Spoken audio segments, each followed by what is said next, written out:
目前伫柳营北往鹿农区专区，畜牧废水已经全数资源化，为台南建立起循环经济新的里程碑。由产官合作伫该区设立畜牧污染集中处理厂。26号，环保局长谢世杰甲台语保安董事长何忠生签署合作同意书，伫市长王伟泰甲环保署副署长蔡宏德共同见证之下，向前拍开台南市畜牧资源化示范区的第一步。畜牧业的废弃物，包括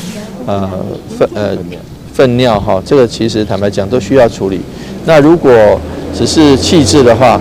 不加以妥善利用的话，那坦白讲不仅造成环境问题，那也造成这个资源的浪费。那如何把废弃物变成资源，就变得很重要。那我们感谢环保局跟相关的业者这个合作，能够把这个畜牧粪料能够成为有用的资源。那不仅能够提供农田有机的这个肥料，也能够提供发电之用。那这样一举数得，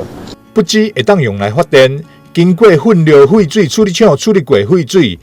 更当减少对着环境的污染。这些畜牧粪料呢，要排到哪里去？会不会造成污染？对这些畜牧业者都是一个很大的困扰。那环保局呢，跟农业局呢，为了把这个畜牧的问题粪料的问题能够一次性的解决，因此呢，我们推动一些资源化的。那我们从八翁这边开始做起。那整个八翁区呢，它整个酪农业者呢，原本有53家，那其中呢有46家在去年呢已经参加了资源化，但是经过我们环保局这边跟他们努力游说的结果，他们也看到这样的好处，所以呢，到去年底整个八翁地区的酪农业者呢53家全部纳入资源化。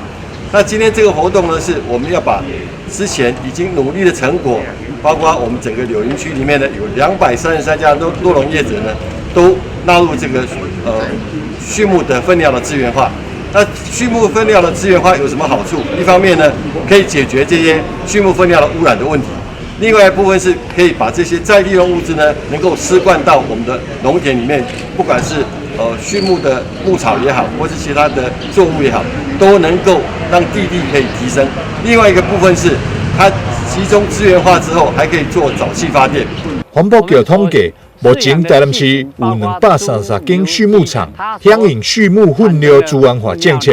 累计减少使用化肥将近2万包，费用大约是680万左右。环保署去年也补助2台捷运运送车，提供有兴趣的农友试管以推广政策。到现在已经有14位农友参与，累计已经协助载运4200吨藻蚁甲藻渣，成效反应是相当的良好。